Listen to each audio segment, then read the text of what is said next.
वाईट वाटतं ना, त्याला टायफॉइड झाला, सलाईन वगैरे लावले तर वाईट वाटायला लागलं. त्याच्या आधी त्याला टायफॉइड वगैरे असं काहीच झालेलं नाही, कधी तापही आलेला नव्हता. एवढं त्याचं आयुष्याचं जीवन होतं, आज तो एवढ्या दगदगीमध्ये हे झाला आणि तब्येतही त्याची फार खराब झाली. त्याला सपोर्ट भेटला असता. काही व्हिडिओ बघितले मी, अक्षरशः काही पोलीस तर त्याला असं म्हणजे शूट करायच्या मागे होते. त्यांचा मोर्चा बदनाम कसा करायचा याच्यासाठी सर्व परीने ह्यांनी प्रयत्न करून बघितले, पण तो त्यांच्याकडनं चुकी काही झाली नाही विद्यार्थ्याकडून, म्हणून हे बाहेरचे गुंड त्याच्यामध्ये घुसवले. काठ्यांना खिळे होते. ही कुठली पद्धत आली? खिळे असतात कुठं काठ्यांना? खिळे होते काठ्यांना काही? वाईट वाटतं ना, त्याला टायफॉइड झाला, सलाईन वगैरे लावले तर वाईट वाटायला लागलं. त्याची माहिती मिळाली की तुम्हाला? मी आज सकाळी इंस्टाग्रामला बघितलं, मग पुन्हा कॉल केला. मी म्हटलं तर त्यांनी आता उचलला नाही कॉल. रात्री 1:30ला कॉल केला मी त्याला, तर म्हणे मम्मी मी सलाईन घ्यायला लागलो म्हणे, मला आता बरं वाटेल म्हणे. कारण याच्या आधी त्याला टायफॉइड वगैरे असं काहीच झालेलं नाही, कधी तापही आलेला नव्हता. एवढं त्याचं आयुष्याचं जीवन होतं, आज तो एवढ्या दगदगीमध्ये हे झाला आणि तब्येतही त्याची फार खराब झाली. आज ह्या सगळ्या परिस्थितीमध्ये तो एकटा तोंड देतो, या सगळ्या परिस्थितीला वाईट वाटतं? या सगळ्या वाईट वाटायला लागलं ना. चिंता फार वाटायला लागली ना. कधी असं म्हणजे एवढं त्याच्यावर कधी एवढा अनुभव आलेलाच नव्हता. घरातलाही काही नव्हतं, त्याला बाहेरचं नाही. त्याने एकाकी एवढं पाऊल उचललं, त्याला एवढा पाठिंबा भेटला, त्याच्यामुळे ते थोडं बरंही वाटते आणि चिंताही वाटायला लागली.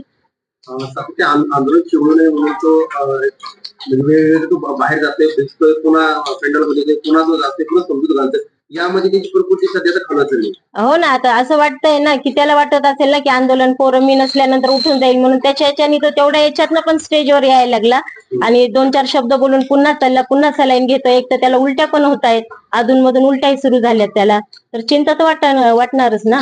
अनेक आईंच्या उद्या त्या ठिकाणी आलेले की आम्ही आमचा मुलगा या ठिकाणी आलेत, आम्ही त्यांना पाठिंबा देण्यासाठी आले, मात्र सरकारने कोण गांभीर्याने घेतलं? सरकारचं काय आता सरकारने गांभीर्याने घेतलं पाहिजेत ना. लेकरांच्या मागण्या मान्य करायलाच पाहिजेत. आज 35 दिवस झाले लेकरं ग्राउंडवर आहेत, त्यांना काहीतरी हे करायलाच पाहिजेत ना. आता त्यांनी मिटवायला पाहिजेत. लेकरं ज्याच्या त्याच्या घरी शांततेत जातील. आता अजून काही जास्त पोरं चिडलेले आहेत सध्या. एक तर लाठीचार्जमुळे अजून भयान झालेले प्रकरण. राजकारणी लोकांनी एक खेळी केलेली होती की त्याचे 2 साथीदार जे होते त्यांचे, ते सौरभ दास आणि एक सौरभ काय त्यांचं नाव, राका, आशुतोष राका. त्यांना 9 वाजता तिथे बोलवलं आणि 4 घंटे तिथे थांबून ठेवलं. ते जर ह्यांच्या सोबत असते तर ही म्हणजे त्याला सपोर्ट भेटला असता. काही व्हिडिओ बघितले मी, अक्षरशः काही पोलीस तर त्याला असं म्हणजे शूट करायच्या मागे होते.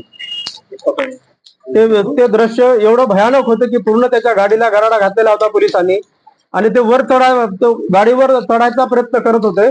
त्या गाडीमध्ये, ट्रकमध्ये त्या प्रकाश राज होते, शबाना आझमी होत्या, सोनम अब्दुल सर यांच्या मिसेस होत्या. तर ह्या लेडीज असल्यामुळे खरं म्हणजे तो वाचला तिथे, नाही तर तो त्यांनी वेगळं काहीतरी ठरवलेलं होतं. ते दिल्ली पोलिसाचं हे खूप कृत्य हे कोणीच विसरणार नाहीये. त्यांनी जे विद्यार्थ्यासोबत केलंय हे दिल्ली पोलिसांची महाभयंकर चूक आहे आणि त्यांचे परिणाम त्यांना भोगावे लागतील. काय सत्ता काय शेवटपर्यंत राहत नसती. आता हे जे यांनी कोणाच्या सांगण्यावरून केले माहित नाही, कोणी त्यांना असे कृत्य एवढे आदेश मला नाही वाटत कोणता राजकारणी देऊ शकतो म्हणून. दिले जरी असतील तर याचे परिणाम त्यांना भोगावे लागतील. कारण हे काय राजकारण हे काय त्यांच्या शेवटपर्यंत कारण 5 वर्षामध्ये चेंज होत असतं. हे राजकारण बदलल्याच्या नंतर आणि हे मंत्रिमंडळ बदलल्याच्या नंतर ज्या पोलिसांनी लाठीमार केलाय त्या एकेकाचा बदला हे लोक घेतल्याशिवाय ही जनता राहणार नाही. पोलिसने असं वागायलाच पाहिजे होतं. काय काठ्यांना खिळे होते. ही कुठली पद्धत आली? खिळे असतात कुठं काठ्यांना? खिळे होते काठ्यांना काही? मुलींना मारलं, मुलींचे कपडे फाडले. महाराष्ट्रामध्ये अशा घटना कधीच घडू शकत नाहीत. हे दिल्ली पोलीस हे म्हणजे ते गुंडच आहेत.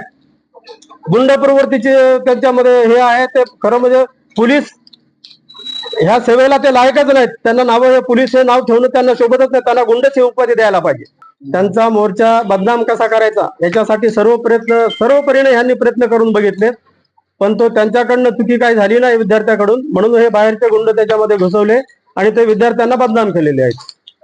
विद्यार्थी त्याच्यामध्ये कुठे विद्यार्थ्यांनी चुका केलेल्या नाहीत. तर हे राजीनामा घेत का नाहीत? हे का पहिलीच गोष्ट आहे का भारतामध्ये? भारताच्या इतिहासामध्ये जर आतापर्यंत बघितलं तर कमीत कमी 40-50 केंद्रीय मंत्र्याचे राजीनामे झाले. स्टेट लेवलवर तर तुम्ही सोडून द्या. हे राजीनामा का घेते? तर राजीनामा घ्यायलाच पाहिजे ना अशा व्यक्तीचा. कारण या सर्व घटनेला कारण तो एकच व्यक्ती कारणीभूत आहे. त्यांनी जर राजीनामा दिला असता तर एवढे प्रकरण वाढले नसते. दुपारी जो काही भूमिका सरकारकडून मांडली जाणार आहे, त्याच्यात वाटतं तुम्हाला की राजीनामा घेतली? त्यांनी राजीनामा द्यायलाच पाहिजे. त्यांनी तो जर शहाणा माणूस असेल खरंच तर ह्या सर्व गोष्टीचा विचार करून हे केवळ अभिजितच्या एकाचं काम नाहीये. हे भारतामधल्या संपूर्ण विद्यार्थ्यांचा जीवाशी प्रश्न आहे. आणि केवळ नीटच नाही, हे इतर परीक्षाची सुद्धा बाबत आहे.